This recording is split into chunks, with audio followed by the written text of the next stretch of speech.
बिस्मिल्लाहिर्रहमानिर्रहीम अस्सलाम वालेकुम। आज हम नहजुल बलागा के खुतबा नंबर 13 की तरफ अहले बसरा की मज़म्मत की तरफ रोशनी डालेंगे 119 नंबर पर।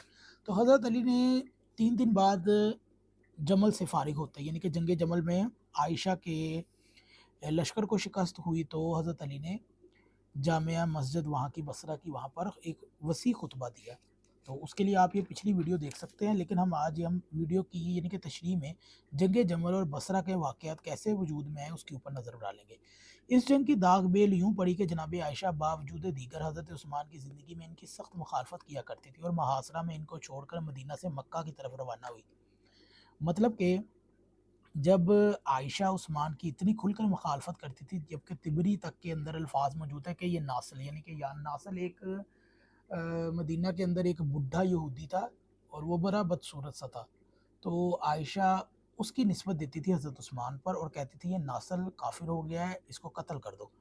तो अहले सुन्नत की किताबें इससे बड़ी पड़ी हैं। खैर, आयशा जब मक्का गई तो उस्मान का पीछे से घर में मुहासरा था। मतलब कि आयशा ने किसी किस्म की भी मदद नहीं की और मुहासरे में छोड़कर मदीना से मक्का की तरफ रवाना हुई। इस एतबार से इनके कत्ल में इनका काफ़ी हाथ था, जिसकी तफसील आइंदा मुनासिब मौक़ों पर आएगी।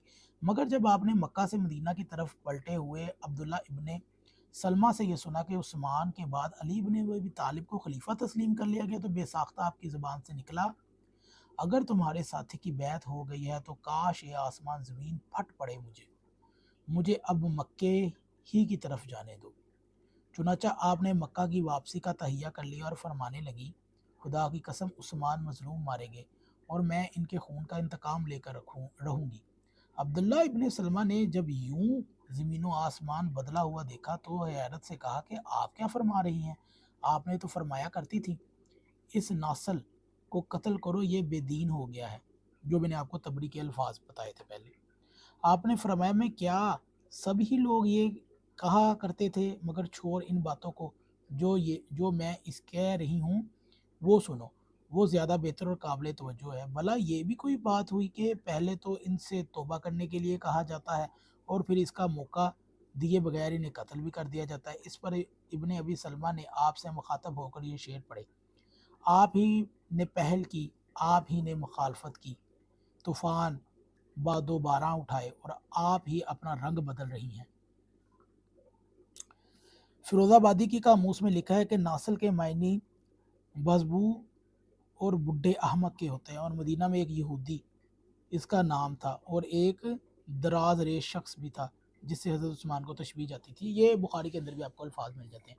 तो अपने अभी सलमा के और क्या है, आप ही ने खलीफा के कत्ल का हुक्म दिया और हम ही से कह रहे हैं वो बदीन हो गए हैं। हमने माना कि आपके हुक्म बजा लाते हुए ये कत्ल हमारे हाथों से हुआ, मगर असल कातल तो हमारे नज़दीक वो है जिसने इसका हुक्म दिया। सब कुछ हो गया मगर आसमान हमारे ऊपर फटा और ना सूरज गहन लगा और लोगों ने इसकी बैत कर ली। जो कुव्वत तो शिकवा से दुश्मनों को हंकाने वाला है, तलवारों की धारों को करीब फटने नहीं देता और गर्दन कशु के बल निकाल देता है और इस लड़ाई के पूरे साजो सामान से आरास्ता रहता है और वफा करने वाला गद्दार की मानद नहीं हुआ करता।